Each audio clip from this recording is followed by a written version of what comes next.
African women versus African American women. I visited various countries in Africa, specifically East Africa, and what I can tell you is this: East African women are some of the most beautiful, most tenacious, zealous women in the world. They're on a level that African American women can only hope and pray to be on. From the way that they walk, to their elegance, to their cooperation, fit, and feminine behavior, they're next level. East African women love to wear their natural hair. They love to be very respectable to their elders, and they respect men.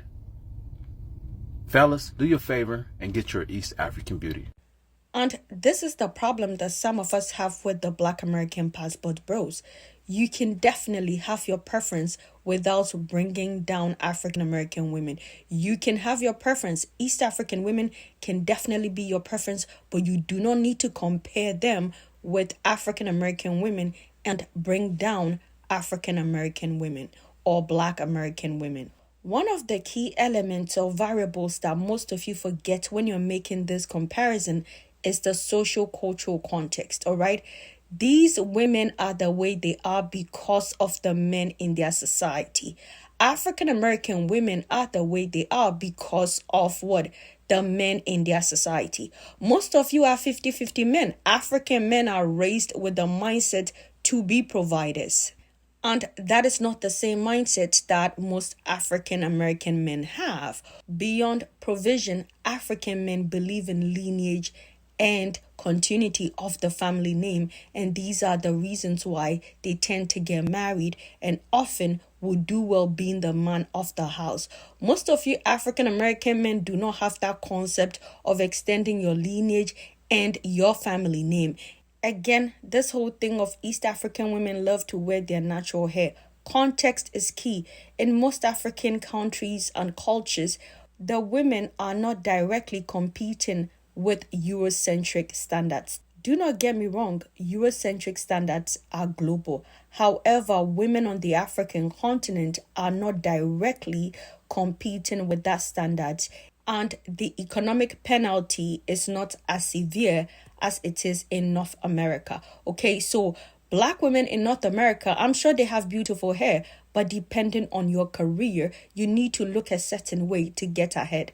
I have done a video extensively talking about the level of microaggression and the way Black women are penalized when they wear their natural hair at work and how that affects them economically.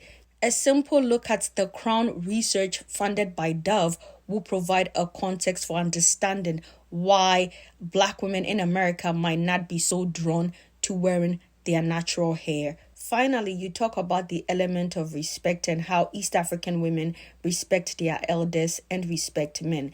You need to conduct yourself in a manner that deserves respect. Do African American men carry themselves deserving of respect?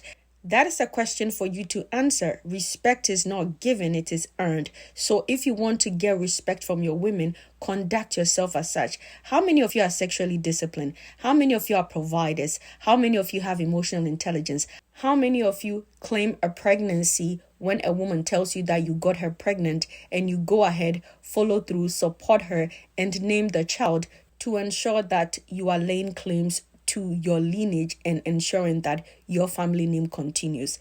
These are the things. So before you make these comparisons, remember, African American men and women are a product of their own society, and East African women are also a reflection of their own society and how the men in those society operate and move. My name is Dr. Zita. I am a sociologist. Dear Black Passport Bros, please stop the comparison. Go for your preference in peace and stop disrespecting your own women. That is simply unattractive, and for me, as a West African woman, I would not deal with any man who disrespect his own women just to elevate me. Guess what, guys? Hit the follow button.